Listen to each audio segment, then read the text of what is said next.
What is going down? It is that time of the week where the spicy squad and the sourdough squad link up for the state of the franchise. That's Jason Aponte. I'm Brad Graham. We're going to get into it all right now.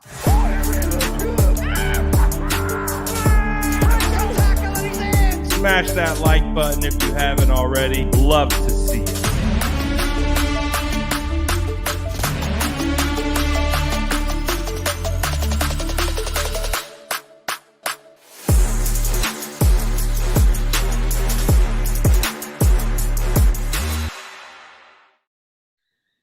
Jason Aponte, how are you doing, my friend? I hope you had a phenomenal time with your family this Thanksgiving. Are you ready to talk about some 49ers football? Always. And I hope the same for you. And you look like you had a lot of fun Sunday at the game. Sick of you guys going to the game and me just experiencing FOMO because I can't just pick up and go. If I want to watch a stupid football team, it's got to be one of these guys out of my window, the Giants or the Jets that I have to go see. You guys are like, oh, well, maybe I'll go watch the 49ers this weekend. Maybe I'll head down to Santa Clara. Maybe I'm just going to go to Santa Clara and go to the game. All right. See you later, honey. And just leave. Yeah, pretty much. But while being there, we saw the 49ers beat the Saints and 13-0. It wasn't like the offensive explosion that we saw against the Cardinals. But before we get into the offense, let's talk about the defense because the defense pitched a shutout. What's just your overall takeaway of the defense this year and, of course, recently? I think a lot of it has to do with just turnovers, man. Like this defense we knew was going to be stout. The 2019 defense was like that. 2012, they were able to get turnovers, but it's the impact turnovers. It felt like the Saints were in the red zone for the entire fourth quarter.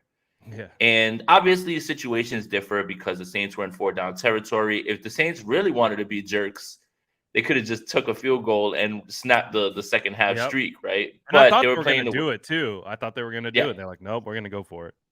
But they're playing to win. But again, it's timely turnovers. It's not even just one person. And that's the other thing. Like Fred had an amazing game. Hufanga creates the fumble. Nick Bosa, 5th player since 2000 to have 9 sacks in his first 10 games. And then Tashawn Gibson makes a play on a pass breakup. Obviously, this has a lot to do with DeMeco Ryans, but yes, man, this team is just so good at turning the ball over, and that is more impactful, I would say, than keeping people out of the end zone because it swings momentum. At times, if you get good returns, it'll change field position. So what this defense is doing right now is they are turning the ball over better. Yeah, and what is it? The second half shutout in a row for the San Francisco 49ers and DeMeco Ryans. Joey checking in says, paying my birthday tax. Happy birthday, Joey. To you, Joey, man. Legend out here in these 49ers streets. Running 49ers Hive, TikTok. He got that buzzing. He does. He's doing a great job over there. And, of course, shout out to any of the 49ers content creators out there. I know we got a couple in here probably hanging around. But that defense really is kicking into gear, and that's without Javon Kinlaw or Eric Armstead for the majority of the season. We did get Eric Armstead practicing last week on Friday in limited fashion. Today, we got Eric Armstead practicing in limited fashion. Do you think there is a chance that we could finally see Eric Armstead back into the mix on that interior defensive line this week against the Dolphins? I do, and I think that was the plan the entire time. Don't put him through the Mexico City travel, any of that. The 49ers felt that they could do what they had to do against Andrew Dalton and the Saints. He's not Andy, he's Andrew because of that hair and that beard. But now a red tint to it. Oh man, I mean who's his barber, by the way? Like, my goodness, man, that fade into the beard, like even it's my barber who laces me in a similar fashion. I'm gonna start asking him questions about why can't you make it look like that? But yeah, I think there's a better chance than ever right now, and I think that was the plan all along. Or I think they would have liked to have him last week, but no point in putting pressure on him. I think you do need it against a potent offense like Miami. So I would say it's a good chance that he's going to play this week. Do you think that his kind of being reinserted into the lineup is going to have a big impact, or do you think it's going to be just kind of like another good piece for the 49ers defensive line to go on with Bosa, Omenihu, Ebukam, guys like that? Or do you think he has an opportunity to kind of really change some things on that interior front? I think it is going to be a big impact. The stat that I walked away with, and there were plenty of stats that could have blown you away from this game. I posted the 49ers numbers to the NFL average. They're nearly under by 60 yards against the NFL average allowed, almost 50 yards, rushing yards allowed.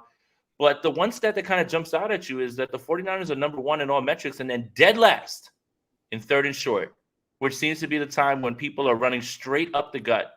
So I think Eric Armstead has a chance to be impactful in that way right off the bat. Absolutely. That's a great stat. And also, not only that, but it could help get some double teams going on that interior, keep those offensive linemen off those linebackers. I mean, Fred Warner, Dre Greenlaw, Aziz Al-Shire. I know you and I are both big Aziz fans. Of course, Fred Warner, but Dre Greenlaw is really having a phenomenal year. And when you look at all three of them together, hell, even throw in Oren Burks or DFF, who are contributing on special teams or coming in here or there. Would you say this is the best linebacking core in the NFL? It really feels like it. It's been. And anybody who wants to throw out other ones, Indianapolis Colts, people want to throw out because of Shaq Leonard. I still can't. I cannot get used to that Shaq Leonard thing. I know. It's still Darius for me, but I know it's Darius for me too. But yeah, it's kind of like the Charvarius Ward, Mooney Ward thing. It's like I'm still stuck in between it. Right, and the Bucks, Devin White, like Levante David. But yeah, it's this lineup. And when we talked about this in the offseason, because PFF actually, fit my narrative by saying this is the best linebacker, trio in the league. My contention was that it's the best linebacker trio because of Aziz Al-Shire being the third one, right? Like he's a starter on so many teams, but there's no questions asked that Dre Greenlaw is playing out of his mind right now, cut down on the penalties and firing around on the ball. Like it just seems like him and Hufanga are just shot out of cannons whenever they're headed for the ball, man. It's and Fred Warner, man. Can we talk about Fred Warner real quick? I think it just gets lost in the sauce. A little bit. Seven combined tackles, a quarterback hit, a forced fumble, 2 passes defensed. Like, talk about stuffing the stat sheet, literally being everywhere, man. I think we just are so used to Fred doing so well that when he goes on these heaters, we almost are just like, well, that's just Fred. Still needs to be celebrated. So, yeah, this linebacker. We start chirping when he's not playing at the all-pro level. We're like, wait, what is Fred doing? He's not playing like all-pro Fred. What's going on here? What is something going on? What is it? But when he starts playing at that level, it's just like, oh, that's normal. That's LB1. Like, it's par for the course. It's like you only start hear people talking about Fred when he's not performing as LB1, which is maybe a backhanded compliment to him just because people expect him to play at such a high standard all the time, because I truly believe this year for sure, I know he started a little slow, but since he's picked it up, he is definitely, I can't look at any middle linebacker in the NFL that is playing at as high and a consistent level as him. Let's also get outraged. 8th in Pro Bowl voting on inside Ninth, linebackers. Jason. Ninth. So there's 8 other linebackers that people prefer. Look, I don't care because the 49ers won't be playing in the Pro Bowl. They'll be playing in the game after. Ooh, Cook. Ooh, you like that? Yeah. Okay. I did. I don't care, but come on. Let's wake the hell up, man. Like, NFL fans seem to be very casual at this point right now with that take. Like 8 linebackers. If he was second, I'd be mad. 8th, I'm furious. Like it's ridiculous. Right. And I think, we have been focused on the game. We're focused on the playoffs. We're not really thinking about the Pro Bowl. So I think part of us as fans can take accountability. We need to get out there and vote and do our thing and help our guys because, hey, listen, I know I agree with you. We're not playing for Pro Bowls. We're playing for that 6th ring. Like, Pro Bowls are cool and all, but that 6th ring is way cooler than that. However, these guys got built-in contract stipulations that give them a little increase, and all, of course, builds the legacy. And also, we know what it is. Pro Bowl's it's a popularity contest. So give the guys their flowers, give them an opportunity, go vote, get all that good stuff. But really, at the end of the day, we're looking to be going deep into January, February. And we're right in the mix now of December football. And it feels like we've gotten, at least defensively, I would say, I don't know what you think, but it feels like we understand what this defense is. We understand what they're capable of. We can pretty much project what we think they're going to do, and they're going to hold up their end of the bargain, right? Mhm. It's the offense, and I want to get your thoughts on this because against the Cardinals, I mean, we were like, I was so happy. I was like, this is what we've been waiting for. Like this explosion, all the different pieces working together, the rhythm, the complementary football, and it started with the offense. But against the Saints, only scored 13 points, and it kind of felt like it took a little bit of a step back. What do you think about the offense through 12 weeks of the NFL season? Well, the defense, I mean, this is how we put a bow on it. I know what this defense is. Yeah, This defense well is said. dominant, and they're going to Yes. do what they have to. Like that, all of those numbers that they're number one in, throw in with the Kansas City Chiefs game in which they were out of sorts, injured, Right. blowing assignments, and they V. Cole still Hardman scores 3 touchdowns on end arounds. right. So this would be a good test because Miami's very potent, but we know what the defense is. It's the offense. This is what I wrote about on Niners Nation. Your deep playoff run is going to be on the back of the offense because the defense, you can set your watch to it. And yeah, a little bit of the red zone execution started to come back. Shout out to Mike Crocker, becoming a YouTube member. Appreciate you, man. Some of it has to do with execution, but I also think that it's fair to give the Saints credit on defense for how they played. They played very well. Dennis Allen's a defensive guy. They got Marcus Davenport and Cameron Jordan back. The New Orleans Saints looked like a team, at least on defense, that very much knew what was in front of them. The Tampa Bay Bucks had lost earlier in the day to the Cleveland Browns. The division, if they win that game, are first in the division. It's the worst division in football, by the way. But who cares? Playoff Right. seeds are playoff seeds. So they knew what they were doing. I think they had a very good game plan. I think they did an amazing job of getting pressure with 4 and dropping 7 and making things a lot harder on Jimmy Garoppolo. So a little bit of it has to do with red zone execution. A little bit of it has to do with play calling. Kyle, I love you, buddy, but come on, man. From the one running from shotgun. Come on, man, pick it up. Come on, Kyle.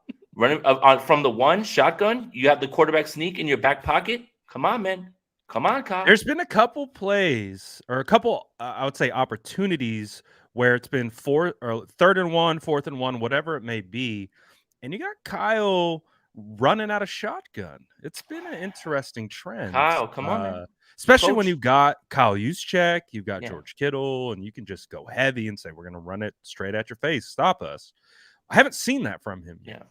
Coach, I know you're watching, even though there's practice going on or something like that. Come on, Coach. I will say this. I love the 4th down call. Love it. Hate the play call. Hate the play call. 100%. Hate the play call. If you need a yard, don't throw it back 3 yards to get a yard. And look, he knows better than me. I'm just, a guy talking into a camera, but yeah, it's a little bit of red zone execution. It's a little bit of play calling. It's a little bit of just missing on certain things. Feels like we're right back where we were aside from these other games. So I think we had another super chat before that one too. Yep. Oh, yeah, but yeah, look, why not put Trent at fullback? Trent at fullback would be phenomenal. I would love to see that. I would pay money to see that 100%. Shout out to Mike for the super chat. Shout out to Green Thumb for the super chat. He says, shout out the SDS. Jason, I just started following you here on YouTube. I feel good about this game against Miami. Let's go Niners. Shout out to Green Thumb Richie, man. And I feel good about it too. I mean, we'll get to the Miami portion of it. I do think that the 49ers have a formula and a way to win this game. Some of it has to do with defense, but again, to kind of circle back to what Brad was talking about, the 49ers are going to win this game with their offense. And I'll explain a little bit more in depth. But yeah, the red zone stuff has kind of popped up again. Credit to Jimmy Garoppolo, man. Stood in there, took a bunch of hits, like continues to get up, man. Like he's tough as hell, man. And I think we kind of lose sight of that. And when the running game wasn't necessarily working, he threw the ball 28 times in the first half and 9 times, if I'm not mistaken, in the second half. So it's clear what Kyle Shanahan saw. In the beginning, this is how we're going to sustain our offense. Shout out to Juwan Jennings. And then in the second half, he looked at it like, we need to salt this game away. That's when you start to see the guy who looked the best running the football on Sunday, Jordan Mason, at the end of the game. And hopefully he gets some opportunities going forward. The hype was buzzing. We did get some practice reports. No Christian McCaffrey practicing today, but I think that is to be expected. As long as he's logging a limited participation at minimum on Friday, I imagine he plays. Don't Jordan practice Mason, kid. Yeah, Jordan Mason's. We love Jordan Mason. We've loved Jordan Mason since training camp, and we've been pounding the table for Jordan Mason to make the roster. He did, over guys like Trey Sermon and JaMychal Hasty. And that was a really cool moment because shout out to the San Francisco 49ers production team. They put out the mic'd up of Kyle Juszczyk, and you got a little glimpse of how hyped the starters were of Jordan Mason going in. Like, let's face it, the game felt like it was over, but it's not over till it's over. And they had to milk and run clock. And for an offense that had so much struggles running the football that day, like just really hard getting the chains going in the right direction, they plugged in Jordan Mason, and Jordan Mason's pounding 5-yard gain, 6-yard gain, first down, and tough running, good cuts, good vision, good, all the things that we've seen. And you got to see the starters like, let's go, JP, all pushing them around. Like, that was a cool moment. And obviously the big injury news to come out of that game was losing Elijah Mitchell for the season, which is what it appears. They haven't officially put him on IR, but like you said, 6 to 8, that there's only 6 games left. So not a great trajectory for him to come back. So whether it's TDP, Jordan Mason, the 49ers are going to have to rely on other running backs not named Christian McCaffrey, right? Of course. And that's the thing is there's a lot of discussion about, well, this is why you don't trade Jeff Wilson. If I could push back on that just a little bit. Jeff Wilson was effectively being replaced with Christian McCaffrey. Elijah Mitchell was on his way back. You invested a 3rd-round pick in TDP. And Jordan Mason has been active every single game day. He made the 53. Right. So he's valuable, right? Goes to show you what they really thought, what they had back there. So Jeff Wilson comes to the front office and says, you know what? I don't want to be relegated back to that backup role again. I have done too much. And you know what? The 49ers front office did him a solid. Also, in my opinion, when you can flip an undrafted free agent and get a pick for him, any sort of pick, and it was a 5th rounder, and people are scoffing at 5th rounders as if George Kittle or Talanoa Hufanga weren't 5th rounders, and his team doesn't hit on those better than anybody. Right. For me, I had no problem with the move. It's just a lot of people panicked when you see Elijah Mitchell there, but then you just don't understand the business aspect of it. And also, who are you supposed to get rid of to keep Jeff Wilson? Do you cut your 3rd-round running back that you just drafted? Maybe that's a miss. We don't know yet. No. Right. Jordan Mason's too valuable on special teams, so no. So the 49ers, it was a win-win. You do right by Jeff Wilson. You send him over to somewhere where he's familiar, can get hit. He asked for the trade, right? Like 100%. And I don't want to be that guy, but I got people that were like, well, Debo asked for a trade. And I was like, are you literally trying to tell me that you are trying to correlate the best offensive weapon last season to a backup undrafted free agent asking for a trade? And you think, oh, because they said no to Debo Samuel, that you need to say no to that? Like, that is apples to oranges if I've ever seen. I agree with that one. But yeah, it's unfortunate for the Elijah Mitchell thing. But I think it speaks volumes to what they think of Jordan Mason, what they have in TDP, what they can still do. So in my opinion, I think it was good business. Hindsight's 2020. Everybody looks smart when you go and look back at things. Some people will say, well, I told you Elijah Mitchell was going to get injured. Okay, so you're victory lapping your take. Cool, whatever. But at the same time, you got to pick for Jeff Wilson, who was going to leave for nothing. I think it's absolutely good business. Yeah, and again, I think the key factor in the Jeff Wilson trade is Jeff Wilson requested the trade. Like he understood what it was. It's a contract year for him. He knew he was going to get pushed down the lineup with Elijah Mitchell coming back. Obviously, the injury changes hindsight a little bit, but I And think Jeff Wilson's he injured constantly. Also, he got hurt last Sunday. He's hurt a ton as well. It's not like so. Like, can we stop like making it seem like the revisionist history of like Jeff Wilson's some Iron Man? Because when he's pressed into duty, funny how that works. When he you has gotten when hurt you a lot in his uh, career. I, what are we talking about here at this point? So if Jeff Wilson was still here, let's just do what if right now. But Jeff Right. Wilson has to like do more, right? And he gets Mhm. injured, and you can't get anything now for him. Like, you see how we can do And what if, he walks for no, right? you get nothing in return. You see what we can do what ifs and all that stuff about. Like, Jeff Wilson was constantly injured when he was pressed into duty, and that's not his fault or anything like that. It's just the nature of the running back position. So it's just funny to me how people are lapping up their take without taking into account all of these other things.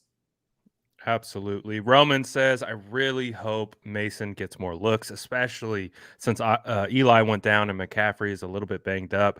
I feel like that's going to be the running back they turn to. I mean, we've seen, I think TDP had 14 carries against Seattle in week 2. So we've seen TDP get some bulk carries, but wasn't ultra effective. And I think Jordan Mason, hopefully, I don't know. We know this coaching staff. It's been a running joke, right, on 49ers Twitter. Like what do they do? Like, why aren't they putting him out there? Like, what did he do? Is he in the doghouse? Like, is another one of those things? We'll see, but I do imagine Mason gets more looks, right? Yeah, but don't be shocked. Here he comes. The do-rag's being laced up. He's putting it on before he puts his helmet on. That sounds like Tevin Coleman's music. There he is. Oh my God, it's Tevin Coleman. Here he comes down the ramp. So stop forgetting that Tevin Coleman is on the practice squad. Every time I'm like, the door is open for Jordan Mason. They're like, no, not today. Just like the That's Panthers Tevin thing. Coleman's music. Tevin My Coleman God. comes bursting in like straight off the streets and scores 2 It's like touchdowns. You're like, it's oh, like Jordan Stone Mason's Cold. never seen the field. It's like Stone Cold, bro. Like, my God, Stone Cold. The glass breaking. The glass breaks and it's Tevin Coleman with the it's do-rag. Oh my God. We just laugh so we don't cry at the No, end of the and day, you know what? but- All right, look. So let's give analysis. Yeah. Kyle trusts Tevin. He's very good in pass pro. He knows that he can execute what he's asked to do. So let's at least put that positive spin on it. Me, I would love to see Jordan Mason more. Jordan Mason, here's the best part about Jordan Mason. The New Orleans Saints knew exactly what was coming, and they were doing a great job stopping the run, but they couldn't stop Jordan Mason. And like you posted the tweet last week of him running hard against Arizona, closing out that game. And I said, that man is running like he is going to touch the ball not one more time for the rest of it. And he runs like that every single time, man. So, I mean, there is a lane for it, but I wouldn't discount the fact that Kyle just has trust issues, right? He's like the guy who he allowed a bunch of his girlfriends to go out with her friends, and then he finds out, oh my God, she's been doing this, and this. So now he's got trust issues, and now he doesn't want to trust. Now he doesn't want to trust anybody else. He's like, they're all for the streets. I can't do anything with this. They're all for the streets, and I trust what I trust now, and that's it. And like, I have trust issues now, so that's it. So for me, I do think that a lot of what went into the Jeff Wilson thing was based on what they have. Third round running back Jordan Mason. They still had Tevin Coleman on the practice squad, who, if pressed into duty, which is something we all don't want to see extended reps from, can execute at least. We just need to find a way to hypnotize Tevin Coleman to make it seem like he can see the Carolina Panthers in front of him. And if we do that, now we're really cooking with gas. Absolutely. Quickly, if you had to guess, because we know what we would do, I'm pretty clear about that. But is Kyle Shanahan going to bring up Tevin or TDP? Which one gets activated? God, I'm gonna be wrong regardless. I think it's gonna be TDP, but I mean, I just literally just talked up the fact that it's Watch Tevin Coleman. TDP and Tevin are both active, and he unactivates Jordan Jordan Mason. Mason. I'm gonna be like, oh, I'm gonna be like Kyle. I'm gonna shake a fist. I'm gonna be like, well, you're pushing me, man. Yeah, but yeah, I mean, it's anybody's guess at this point. I had somebody who's a respected fantasy analyst ask me, hey, who's the backup pickup for after McCaffrey? Is it TDP? Is it Mason? And I was like, dude, I have no idea. And I was like, please don't like ask Good me. I was like, answer. I have no idea. I was like, I don't want you spending your fab on TDP to Right. have him as a healthy scratch, just to see Tevin Coleman take the reps. But yeah, Kyle doesn't like to give out anything, and he plays everything close to the vest. So yeah, it's weird. Yeah. My heart says Jordan Mason. I think it will always say Jordan Mason. My heart says that. My brain doesn't say that. Exactly. Because we don't know what Kyle's going to do. He's always got a trick up his sleeve. So we'll figure out what he's up Justin to. says screaming into my Jordan Mason jersey.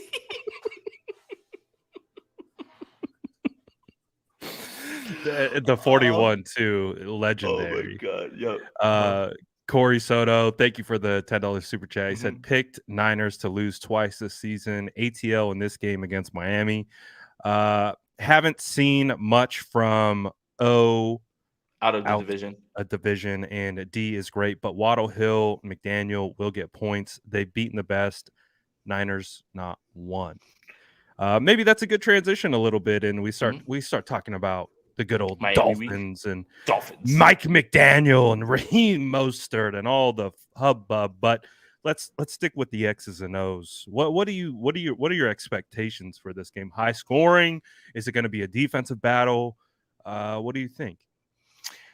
I don't know if it's going to be high scoring. I do know that the offense for the 49ers is going to be the best defense, and let me explain. The defense is elite. I think we know that. But the best way to mitigate the risk on offense and what they'll be able to do on the outside, Lenoir's going to have his hands full, whether that's Tyreek Hill or Waddle on one side of him, is these 8 and 10 minute drive. Go for it. Do you think we see Janoris Jenkins newly signed to the practice Jack squad? Rabbit? Does he get elevated? No, because picked off Jimmy Garoppolo week 16. They'll put Tevin ahead of him. I don't think so, but I do like that move. And remember, you guys have to remember there was a practice squad opening because of T.Y. McGill. He's been playing well and he's been activated too many times. So that just feels like good depth, in my opinion. Yeah. But this isn't a Brian Allen situation. Sorry, I had to make sure I got his name in while we're talking Dolphins. Or dare I say Josh Norman? I think he's better than Josh Norman. Jack Rabbit, yeah, he has good instincts, and and he'll be fine. Especially with all the pieces around him. But these 8 and 10 minute drives that the 49ers have on offense, this is how you're gonna neutralize that high powered, potent offense on Miami. But you have to finish them with touchdowns. You can't finish them with field goals. Field goals are not going to get it done. So if you're able to 8 and 10 minute drives, but you punctuate them with touchdowns and you do what you want to do, right? And you keep your defense fresh and it keeps them in a good spot and you keep Miami trying to come back into the game, I think that's where the 49ers hold the advantage. Their offense is going to have to be the reason that they win this game. And not that they have to put up a ton of points. They have to sustain those long drives like Kyle Shanahan wants to see, but finish them with touchdowns. That's going to be the best. That's going to be the way to do it.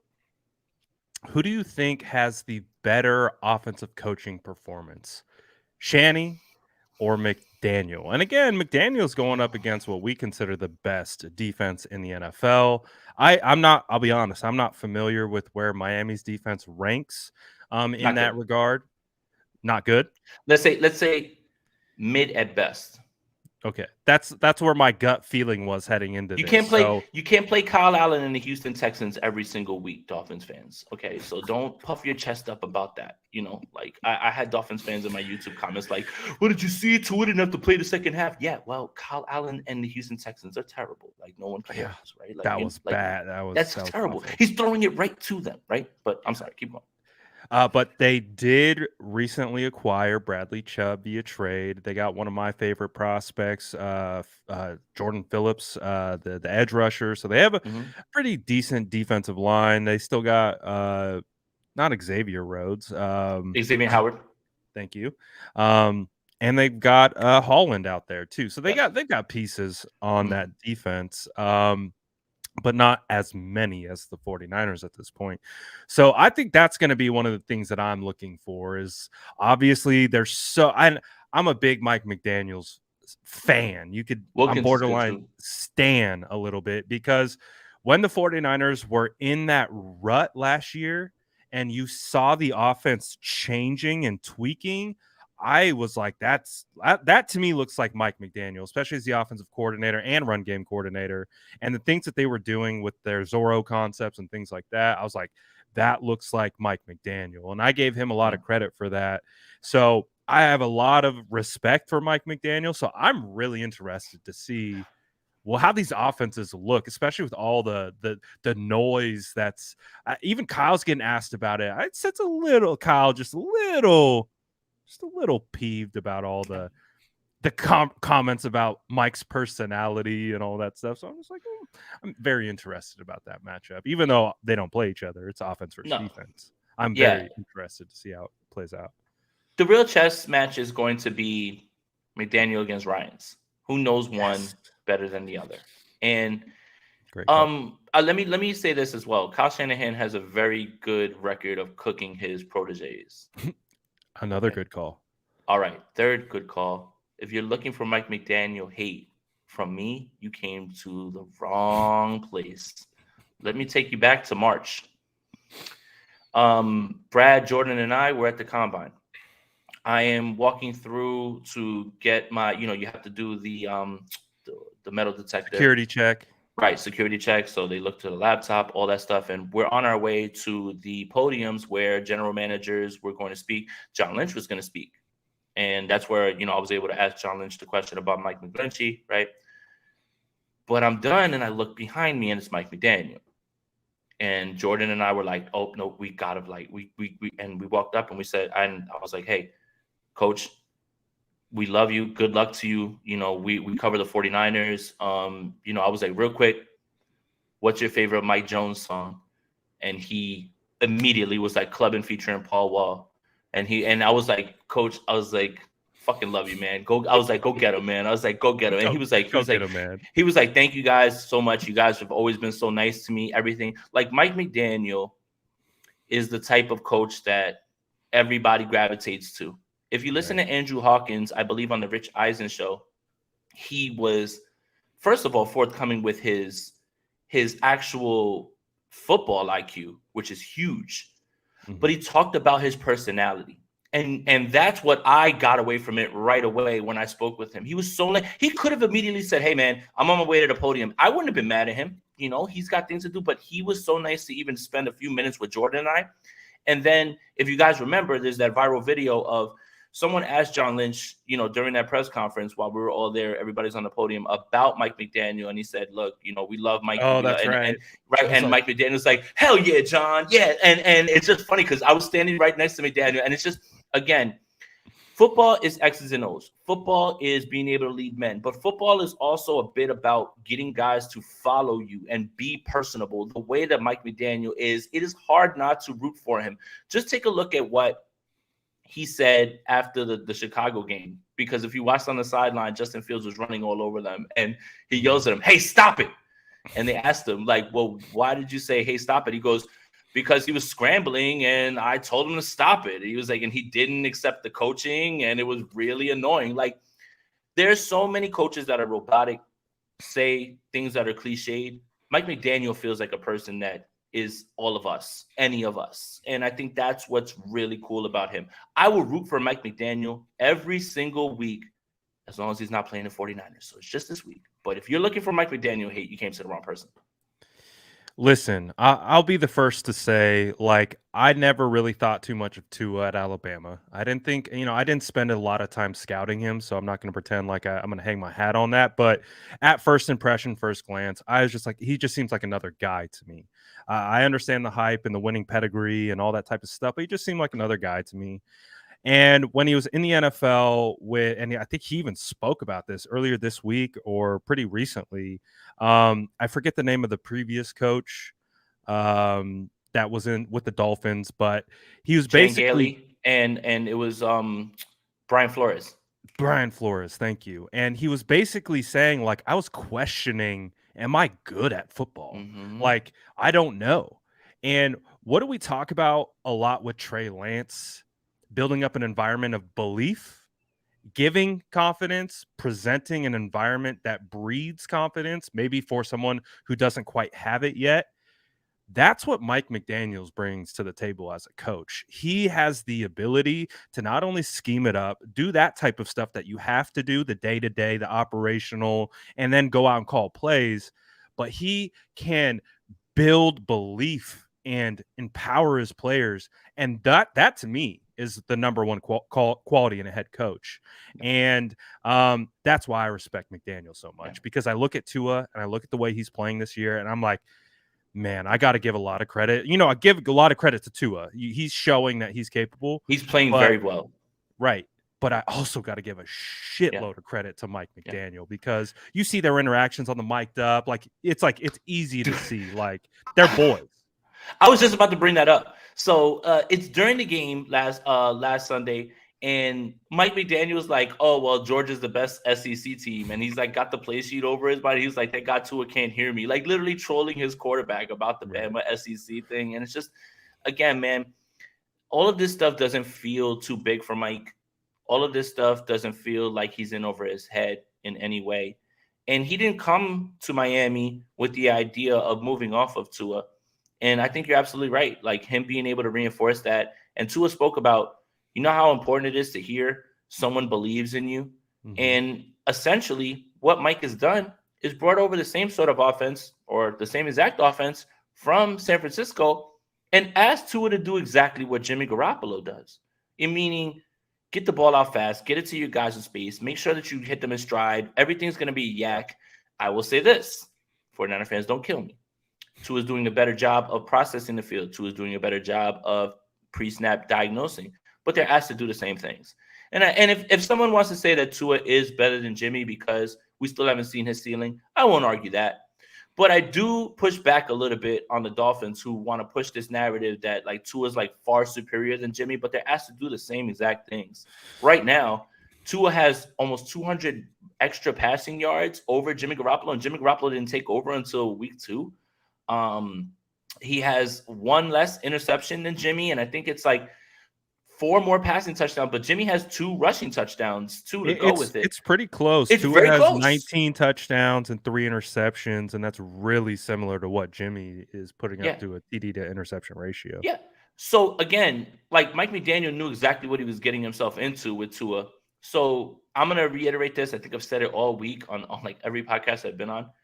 Scheme is one thing. Mike McDaniel's got that. The personnel to execute the scheme, that's about 35% of it. And Tua, Waddle, and Hill, that is something that is the speed that makes everything go. You can scheme it up and have all the right things, but if you have a guy who can't necessarily run as fast as Tyreek Hill or Jalen Waddle, then it doesn't get executed to that level. So a lot of the credit, most of the credit goes to Mike McDaniel. Most of it goes to Tua, but you're starting to see what it looks like when you have the correct personnel to execute these schemes. And I think that's more where Miami is right now, especially considering their offensive line, even with Teron Armstead, is ranked at the bottom of the league in almost everything. Well, what is Tua doing? Getting the ball out faster than ever, because you can't wait around on those things. And coach is scheming around that. Mike McDaniel scheming around that. So it's all of these things into it. It's a factor. Like everybody just wants to look at roster up and down and just say that this is the determining factor. Some of it is scheme. Some of it is the personnel to execute it. Credit to Mike McDaniel and Miami. They're fun again, man. And that's cool. I'll root for you every single week, Miami. Just not this week. You're not going to get This is a tough week, man. Like I really do like the Miami Dolphins a lot. Just like you said, Mike McDaniels is a real guy. And like, again, when he was with the 49ers, he preached a lot about believing in the player, not only just telling them what to do, but discussing and educate them on the whys and the hows. And this is what we're trying to accomplish. And of course, then empowering them to go execute. I think that's really huge in coaching and why he's seen such instant success with the Dolphins. So it is going to be an extremely difficult matchup. I think when you look at the schedule, I think I could probably speak for you a little bit. When you see that week 13 matchup against the Dolphins, I think we all kind of circled it. We're like, San Francisco and Miami did too. Yeah. Both of them did. Yeah. So like, and now as the season's progressed and we see the kind of entire landscape of the NFL, this feels like it has the ability to be the toughest game of the season, right? Like Yes. we're about to walk into a straight dogfight. Would you say? Yes. Yes. This isn't, I mean, my score prediction is 27-21. A lot of that is going to be on the back of the 49ers being able to execute long drives and keep that offense off the field. Spoiler alert, guys, the 49ers are not going to shut out the Miami Dolphins. So let's just get that one out of the way. Dang it. The six quarter streak is going to snap. Yeah, you're probably But right. at the same time, this isn't a game that's necessarily must win in terms of where you feel the 49ers are going to be, because they're not going to play Miami again unless they meet in the Super Bowl, which, Right. whatever, anything can happen. But the 49ers have to take care of business against the NFC and continue to own those tiebreakers to move on up. What this game is, it's not a must win, but what this game is a very good litmus test for where the San Francisco 49ers defense is and where they are in terms of being able to bracket potent offenses, right? I think the Kansas City Chiefs game, we can kind of toss that one out because two things are true. The Chiefs are hard to cover, and the 49ers played a piss poor game in terms of coverage busts, and everything was wrong in that game. Is a Just wrong. duality of the Chiefs were the Chiefs and the 49ers played their worst game of the year. Yeah. So again, that one I feel like is an outlier. This game is going to be much more telling as to where the 49ers will be when they face more potent offenses. Because let's face it, the Los Angeles Rams are cooked. Ha ha ha. The Bro. Los Their whole Angeles every main player they have is damn near out is outside of out. Jalen Yeah, that's Ramsey. it. Just pack it up. It's funny how your season ends when you have all these injuries, but when the 49ers have that, it's never, well, the 49ers are injured. It's just, we're better than you. So, ha ha ha. I believe in kicking men when they're down, and that's what I'm doing with the Rams. The Los Angeles Chargers, didn't have Keenan Allen, Mike Williams in that game. Okay, all these things are true, right? The Saints, it's still Andy Dalton. It's still, those offensive weapons and everything as well. Now you're really going to be able to look at this and say, this is a team that's coming in as close to full strength as they're going to be, somebody who really knows them. And this is going to be a good barometer. I think that's all it really will be, is a good barometer for where the 49ers are. But yeah, shout out to Los Angeles Rams. You tried your best this year, but yeah, I ain't gonna lie, y'all getting cooked. Their season is effectively over. There's no shot. Arizona too. It's okay. It's Arizona and it's Los Angeles that are sitting in the basement. They're doing karate in the garage right now. Good for them. I love that for them. Oh goodness, prestige worldwide. But the 49ers, again, that week 15 game against Seattle, even though Seattle lost last week to the Raiders somehow, it's still going to be a huge game for the 49ers. But not to look too far ahead. With this game, I think you speak to it, pretty eloquently. Like, it isn't a must-win game, but it's like the same conversation we had heading into the Chiefs. Like, it's one that we want to win because I think this season there's been so many ups and downs, right? And more so with the offense than the defense, but as a team and as a collective unit, there's been ups, there's been downs, ebbs and flows, and we're trying to quantify still a little bit who they are. I think, we have followers or commenters or people who talk to us, whether in the sourdough squad, spicy squad, and tell us, like, who have the 49ers played? Who have they beat?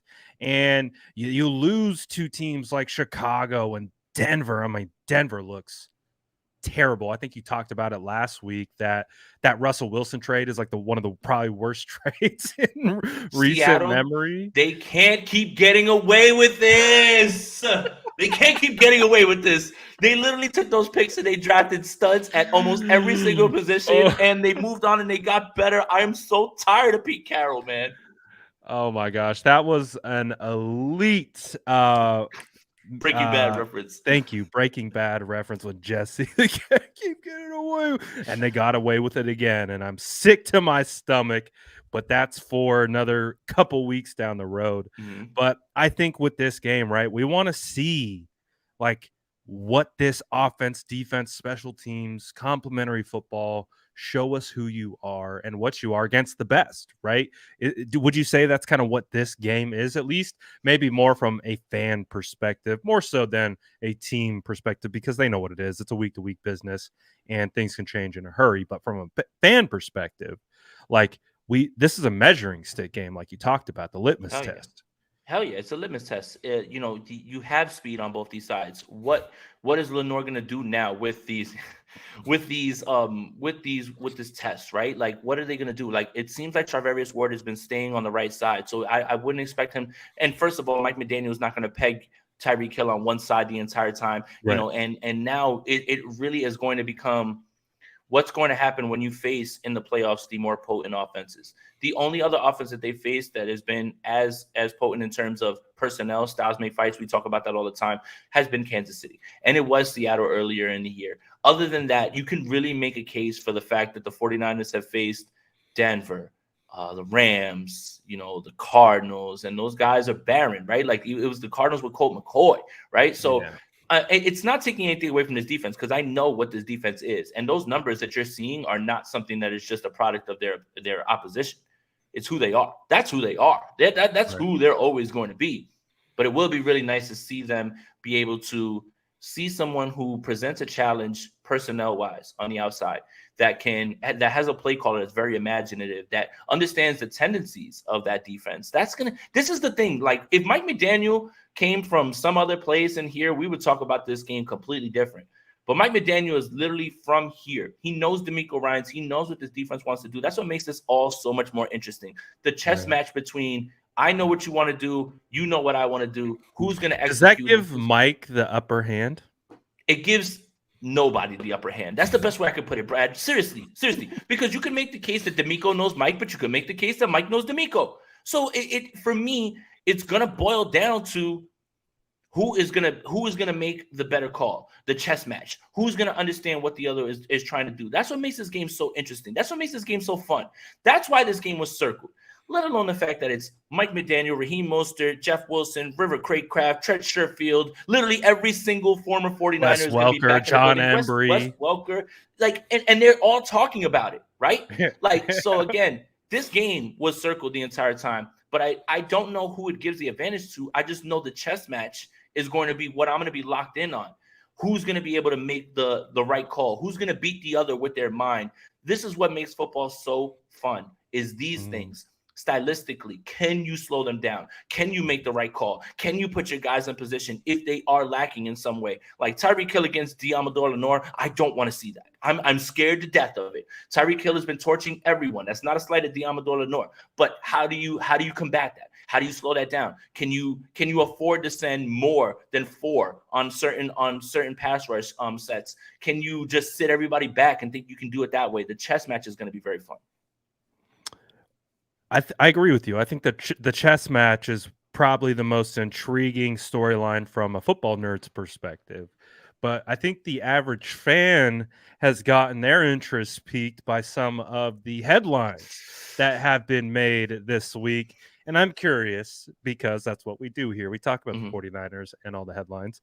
What you think about what Raheem Mostert said, what Debo Samuel responded to. Then Raheem Mostert goes on KMBR to clarify, and then Tyreek Hill shoots off a tweet this morning saying like something along the lines of like Raheem's got everyone worked up or something like that. Yeah. What Raheem Mostert said about the 49ers rushing him back, I have no problem with that, because 31 other teams do it. I mean, hell, they did it to Tua. Well, they're talking about playing Teron Armstead through a partially torn pec right now, But I don't know if Miami's pushing for that as much as Teron Armstead has played through injuries. I think Teron's pushing for it. Teron's pushing through it, and he's done that. So let's really talk about this, and let's really talk about what's the difference. Teron is pushing the play for this. Maybe Miami is the one that's telling him, yo, chill out, you can't. But he wants to play, and he's played through injuries. It's a tough son of a bitch, Teron Armstead. Hell yeah. But this whole idea that the 49ers are the only team that rush people back or want them to come back is bogus. And here's why. Right. 32 NFL teams, so many coaching staffs, general managers, front offices. This is a results-driven business. If you don't win, you're out. You can be the nicest guy. You can be a guy that everybody loves, but if you're not winning, you're out. So the 49ers did something that other teams would do and said, hey, we'd like for you to try to play through it. And I completely understand Raheem Mostert saying, no, thank you.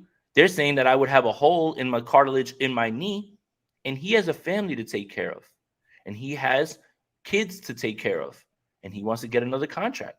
Mm-hmm. So he declined and took care of himself. No problem with that. Okay? No problem with that. Let's sweep that one aside. This is the most talented team I've been around. That's something that we could argue back and forth a little bit. Okay? 49er fans, please don't kill me. Tyreek Hill and Jalen Waddle, I'll take them over Debo and Ayuk. Sorry, guys. Ooh! I'm sorry, guys.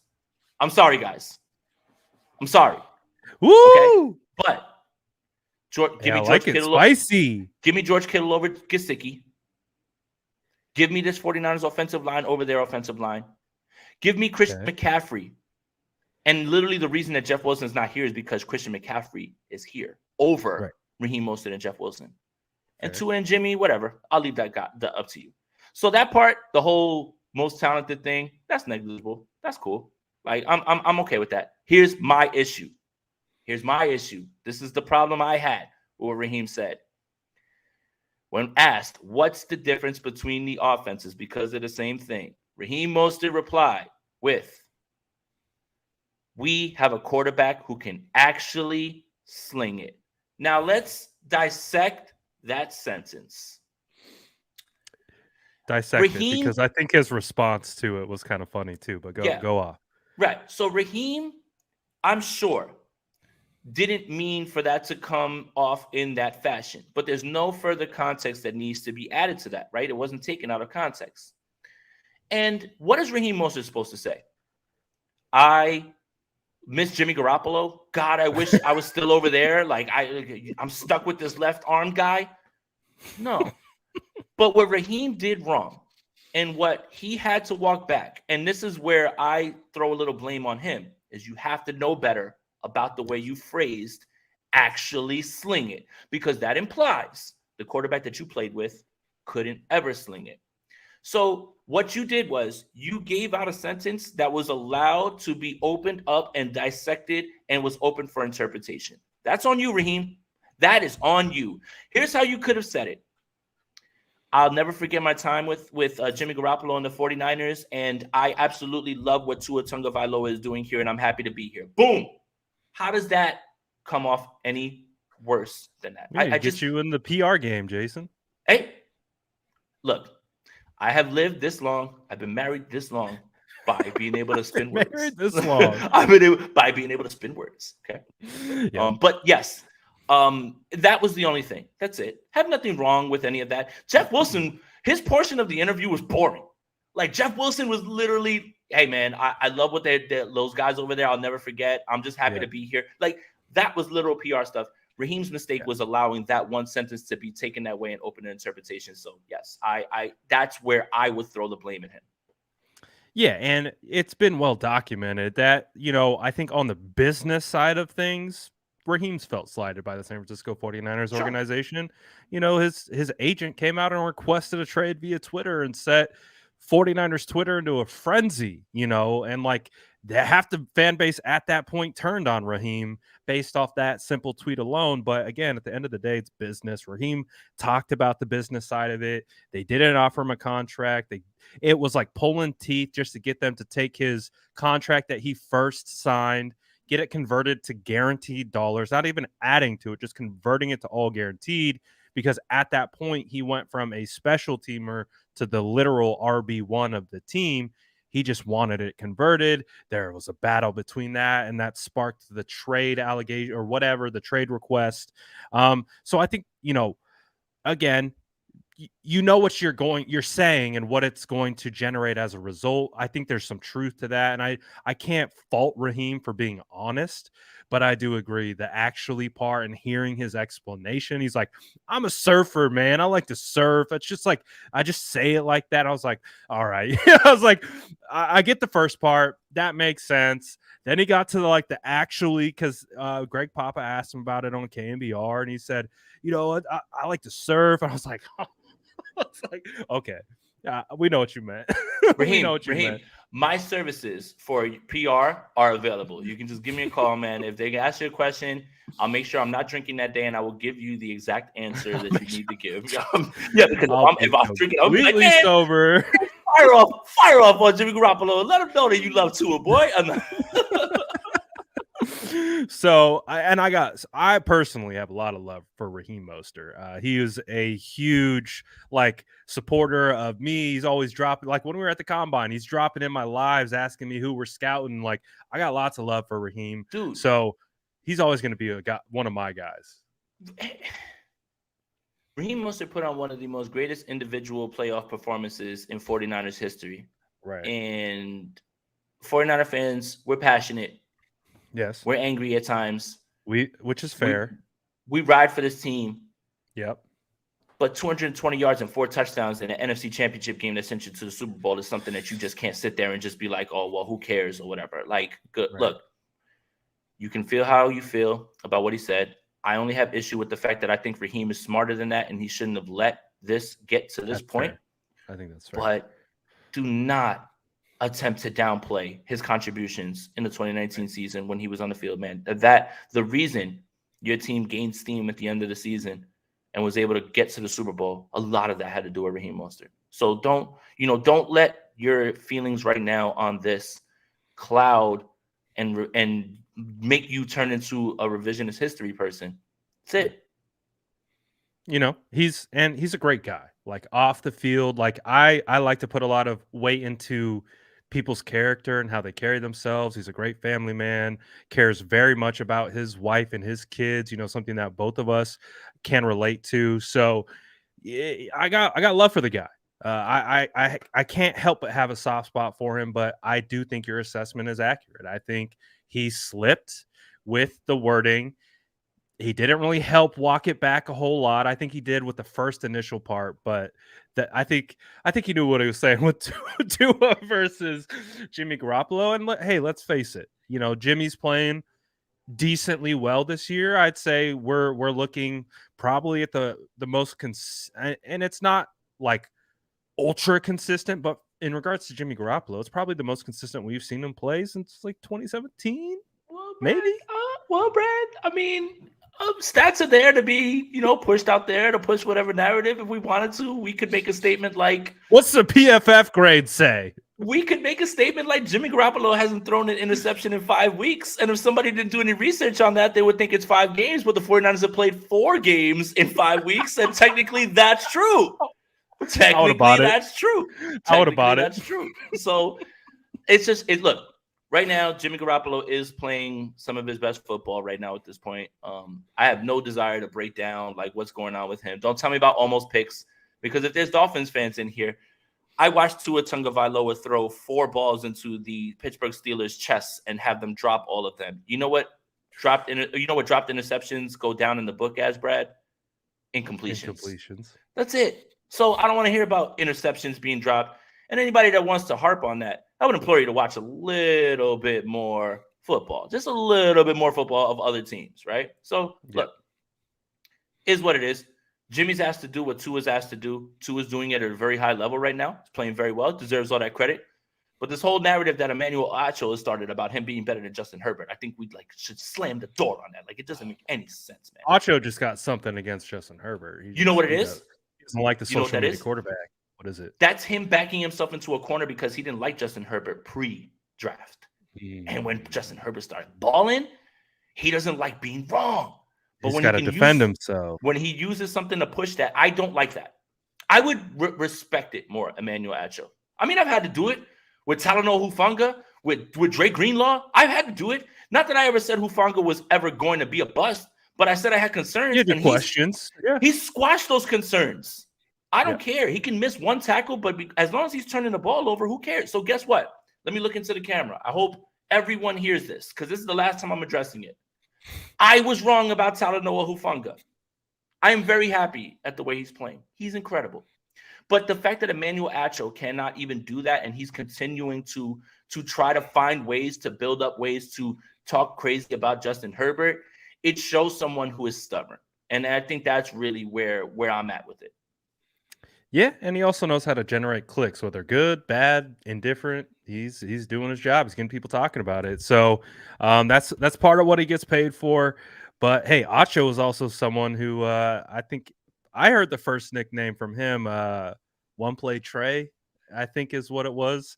So he's got it out for Trey Lance. So we'll see how good old And Acho. he's pushing the Jimmy Garoppolo record next to Joe Montana and Steve Young, right? Which it's like, yo, Oh, so Fox. he's pro Jimmy. Yeah, Fox knew exactly what they were doing, putting that on the screen. And Mhm. the Oh yeah. people that want to correlate that to being able to put Jimmy Garoppolo in the same sentences are sick human beings. You're a sick human being. I promise you for that. I promise you, you are. You need help. You need to look in the mirror. You need to figure it out.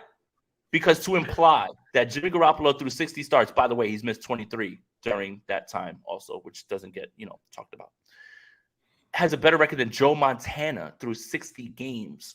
That is the epitome of QB wins do not matter. Don't try to press that on me. You're a sick human being if you are posting that in any other way than saying this is why stats can be manipulated. Please, man. Goodness gracious.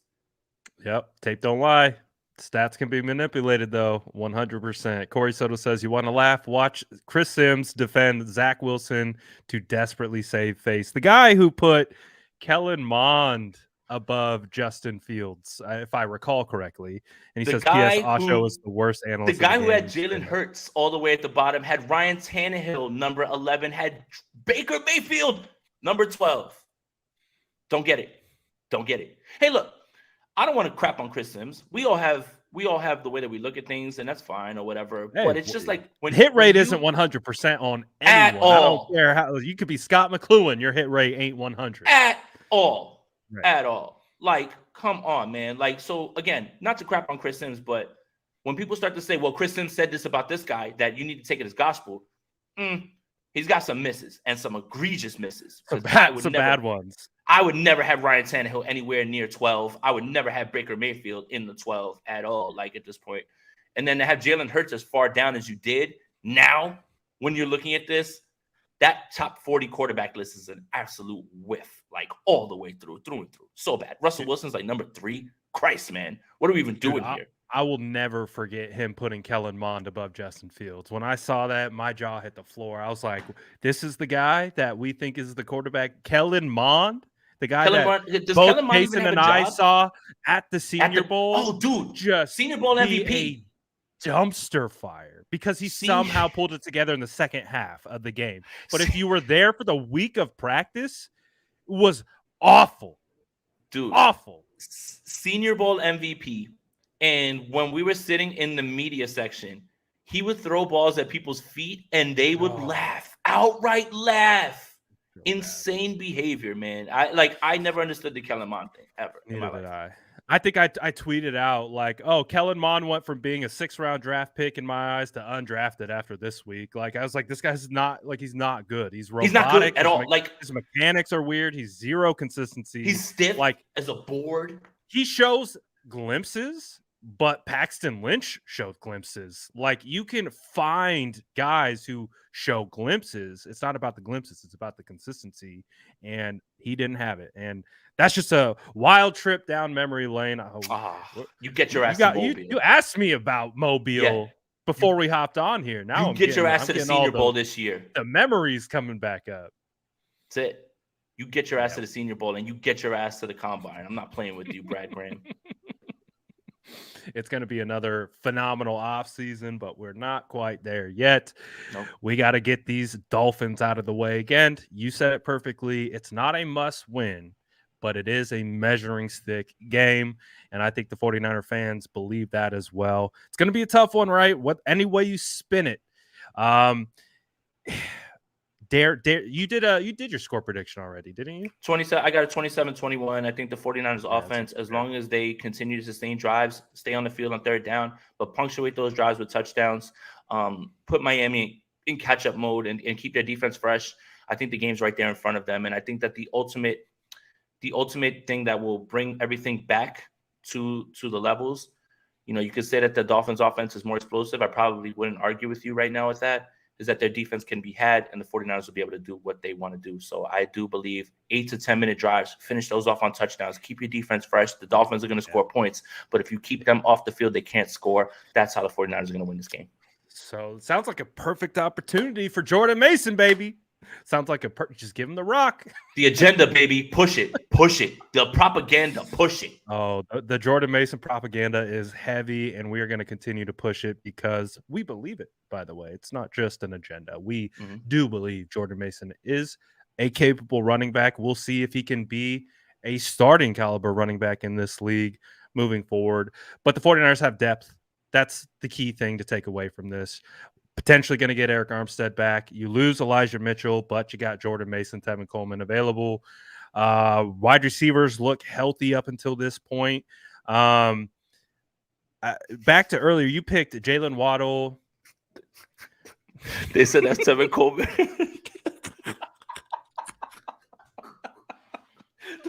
Not the Stone Cold running down. Stone Cold. Shout out to Randall Speed, bro, for tweeting me that. That's funny. Hey, shout out to anyone live tweeting the show. That's freaking phenomenal. It's so perfect. Fits exactly what we were talking about earlier. But yeah, man, I think the 49ers, you did make an interesting point there with Waddle and Tyreek Hill versus Debo and Ayuk. Mm-hmm. I think if you have to talk about the duo of receivers that are the most complete wide receivers, I think I would have to agree that Waddle and Tyreek are the most complete duo, because Debo has been effective, but he's still being effective in kind of not a traditional wide receiver role, offensive right? weapon Would you way. say? Yeah. The offensive way. That doesn't downplay his contributions in any way.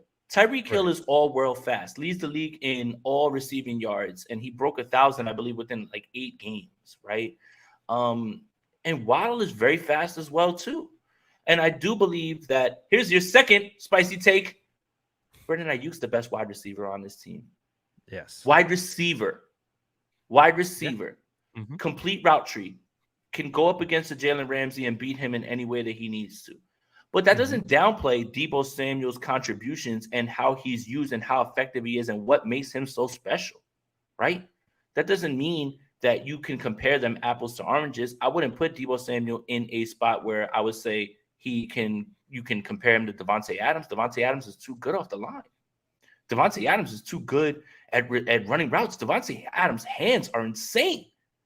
You can't do that. But that doesn't mean that downplays Debo Samuel doing exactly what you need him to do in this offense and being amazing at it, having a season that has never been seen last season, having an unprecedented season. So for me, traditional wide receiver, I see Brandon Ayuk routing guys up every single week. Now he drops passes in the red zone. He's got a lot of things to polish out, but he's growing, and you see it. He is. And again, wide receiver, offensive weapon, two different things. That's it. And I think that both need each other and both are used in the right way in this offense. Nothing wrong with that, in my opinion. Just a lot of people get upset when you say Brandon Ayuk's the best wide receiver on this team.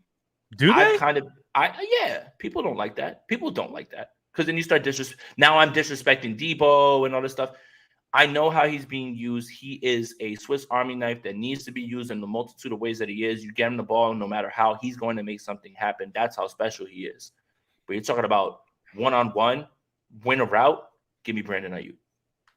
Well, and again, this is no shot at Jimmy Garoppolo, but if Jimmy Garoppolo did have a kind of propensity to throw deep a little bit more often and look deep a little bit more often, I think Ayuk would be even having a better year, right? Kind of like what we saw in training camp with Trey Lance. Trey Lance would uncork that thing. Like Trey Lance would be, struggle with some intermediate accuracy stuff, but like when he saw Brandon Ayuk running deep down the field, he would let it rip and Brandon would go get it. So I agree with you. I agree. I don't think it's much of a debate for this year that Brandon Ayuk is the wide receiver one, but that doesn't mean, Debo Samuel's a slouch in any regard. He's No. still getting his touches and he's still getting yards.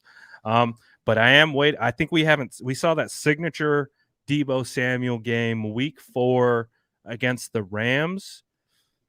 I'm not sure we've seen that explosion from Debo Samuel. I wouldn't be upset if we got it against Miami Mike and the Dolphins. I mean, for what we know, Debo Samuel, remember, he was out there having lunch with Mike McDaniels not too long after the trade stuff was picking up. I don't know. Maybe there's something there, but I would love to see Debo Samuel blow up against the Dolphins. We'll see. Let's end it on this. Who's going to be your player of the game for the 49ers? Could be offense, defense, dare I say special teams. Oh, this is easy then if we're talking special teams and we're throwing it in there. Christ, man. You know exactly what you're doing when you say things like that too. And it's become such a talking point that it's now my brand. Like when Mitch does something, or like when Robbie does it?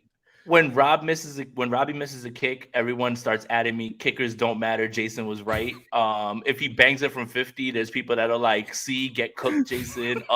If Mitch Wishnowsky shanks a punt, people are like, "Oh wow, get rid of him. He's a 4th rounder." Jason was right. And if he puts it on the 1, get fried by the best punter in the league. So I can't have it. You know, I don't have nice things at all. Like I just get cooked no matter what when it comes to special teams. I think it's hilarious that that's my brand now. I have to just lean into it. It's hilarious. It's pretty funny. But if you had to pick one player to stand out in this game to be the difference maker for W, who would it be? Charvarius Ward. Charvarius Ward has to, no matter who's in front of him, whether it's Tyreek Hill, who he knows pretty well. He played with him as well, too, guys. Let's not lose that part of it either. If it's Waddle, he has to neutralize that. You have to find a way to go somewhere else with it. So now this is where D'Amico has to figure this out. You're good with leaving Charvarius where he's at with whoever is going to be on the side. He usually stays on the right side of the formation. What do you do for Lenore? We watched D'Amico Ryans in Ambry Thomas's first start against the Cincinnati Bengals, Jamar Chase, T. Higgins, and Tyler Boyd. Shade somebody over, cover 3 a little bit more than they did man. I think Ward is going to be fine on his own. That's going to be whoever he's lined up against. I have little fear of what's going to happen. It's how do you stop the other guy? And what are you going to do to it? Do you take someone and shade them under? Do you take someone and shade them over? And how does that affect to his processing, right? And are you able to get pressure with 4? Can you speed up his clock because he gets the ball out fast? So these are all the chess match that the chess match part that I'm looking for. But for me, it's Charvarius Ward. That's a good answer. I think that's a great answer because we understand that Dolphins offense is potent and they have 2 of the best wide receivers in the NFL. So it is going to be a great matchup. I think that's the one that I'm looking forward to. I know you're looking forward to it as well. Dolphins offense versus the 49ers defense. This is going to be a fun game, Jason. Week 13, the Dolphins, the 49ers are first in the NFC West. The whole league is starting to fall into shape. December football is coming up. Man, it's a good time to be a fan right now of football because things are heating up. Your fantasy matchups are getting down to the wire. You got like 2 weeks left to get 3 into weeks. the playoffs? 3 weeks for the playoffs now because of the added week, man. Week 17. Right. If you're in a fantasy league and your fantasy championship is not week 17 and it is in week 18, here's my advice: find another fantasy league to play in, please, man. That's great advice from our guy. Was it promo code Aponte with Underdog Fantasy? Underdog Fantasy, promo code Aponte. Make sure that you use that promo code to double your first deposit up to $100. There's pick'ems, there's daily fantasy that you can do. There is best ball drafts that you can do as well too. So shout out to Underdog Fantasy and make sure you guys use that promo code. And what other stuff you got cooking up? You got articles, you got podcasts. Where else can people find Spicy Aponte content? This has been a hell of a week. Everybody wants to talk about football, and I'm lucky enough that people want me to speak about it. So Monday, Bully Ball with Steph Sanchez dropped. Niners Nation Podcast Network, wherever you get your podcast. Make sure you download that and subscribe with your audio podcast, Sprint Right Option with Andrew Pasquini. Dropped that same night. I was on the 49ers Web Zone No Huddle podcast. I joined someone else, Pete Lucas, yesterday on Niner Fanatic Podcast. So check him out as well. Today, obviously, is Brad's day, so everyone else gets shut out if they have to. And tomorrow morning, 9:50 Pacific time. No, Eastern time, 6:50 Pacific time. Catch me on the morning roast with the 95.7 Game Boys. Let's go. So a lot of work, but look Niners Nation. I have an article coming out about what's the best storyline for this game.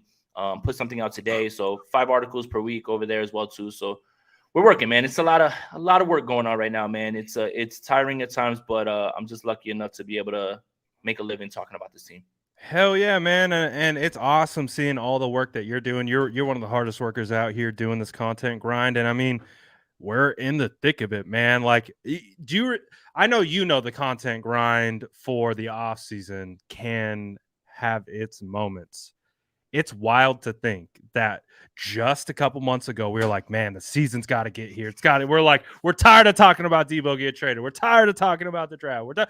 And it's week 13, man. We're going to blink and we're going to be in the playoffs. And hopefully the San Francisco 49ers are there, because Jason and I can both tell you that's the best time for 49ers content is when playoff football is around. Yeah. So make sure you're subscribed to both channels. Make sure you're following Jason everywhere. That's his @ You can find him on all social medias. I wanted to take a quick second to shout out the entire Sourdough Squad. We hit 49,000 subscribers today. That was a big number for us because, of course, we're the 49ers page. So 49 is a big number for us. So I want to shout out to all the guys. Appreciate everyone, the guys, the gals. Can you send some of those guys over to like please, my little Sourdough, go over here, this way, right here. My little 7,300 page. Like, hey guys, can you trickle over real quick? No, shout out to you, Brad. You're not only, again, I feel like I say this over and over. You are not only one of the hardest workers, smart content creators, genuinely one of the nicest guys in the world, man. That's it, man. You, Jason. I can't wait to see you so I can give you a hug, man. I know it's going to be great. Hopefully sooner rather than later, by the way. Yes. Let's figure it out. Yes. Playoffs. But appreciate NFC Championship in Philly, baby. You make your way over here. We'll drive to the game. You come stay with me. That's it's about an hour and 15 minutes. That's where I live from Philly. I'm going to have to work it into the budget to go to some playoff games this year. So I'm definitely looking forward to it. We got a super chat on the way out. He says, Alejandro says, what I'm most terrified about is if Jimmy gets injured, unless Trey's available come playoffs, it will be interesting. This is quite the topic to end as we're getting out of here. Do you want to take the short route? Well, how do you want to handle this one? He's not coming back. I agree. I would love to have him as a backup because I don't think anything of Brock Purdy. But yeah, it would be great to have him be the backup. But I mean, if this team is winning and they're rolling, you gotta roll with Jimmy, man. And having him there would be cool. But you just next year. We'll worry about that next year, I think. Yeah, I agree. I think you just got to roll with Jim and kind of whatever punches come your way, because even though we've seen Trey Lance, walking, doing some drills, things like that, like he could still be a ways away out from getting actually onto a field, taking hits, and doing all those different types of things again. And again, we saw how Kyle used him. He's a run, kind of like a run first quarterback, essentially. So who knows if that will lead itself to a potential re-injury, potentially, if we rush him back. We'll wait till next year. I think we'll ride with Jimmy and, for better or worse, Brock Purdy. We'll see if Brock gets in. I know it's going to be an interesting ride if he does, but I think it's hard to really look at Trey as a potential option. And I feel like both Kyle and John Lynch have said every step of the way that he's not returning this year. And again, when it comes to the quarterback, I've learned to put the tin hat to the side and just listen because they've done what they've said. So and that's it's funny. I did a Saints podcast and he asked me, well, what's going to happen with the quarterback position? I was like, can I tell you? I have no idea. And I would not be shocked if it was any one of 4 outcomes. I was like, I think I learned my biggest lesson this offseason. Stop making predictions because we have no idea. Yes. That's what I've learned as well. And they're already making predictions who's going to be the quarterback next year. Aaron Rodgers, Tom Brady. It's going to be another wild offseason, Jason, but we don't got to worry about that yet. We got to worry about the playoffs coming up. But again, as always, appreciate every single one of you guys tapping in with us every Wednesday. And of course, each on our individual channels. We appreciate you guys so much. Make sure you like and subscribe to both channels. It's obligatory to say it at this point because we are YouTubers, right? Apparently, Jason. So make sure you like and subscribe, do all that good stuff. And we'll be back next Wednesday, hopefully talking about another W. Any parting words for the people here, Jason? No, enjoy this week. I do think that, again, I'll reiterate, it's not a must win. I'll use what I said about the Kansas City Chiefs game. It would be a very cool if they did win game. Best way I could put it, So, I appreciate you guys for tapping in. Appreciate you guys for all the love. And, enjoy this week, man. It's going to be a lot of fun. There's going to be no shortage of things to talk about. So, I had fun. I love Wednesdays. Wednesday's my favorite day. It's the best day. It's an easy day. We kind of flow right through it. But again, as always, grab your cookies on the way out if you stayed the whole time. Appreciate you guys. We're out of here for now. Peace until next Wednesday. Later.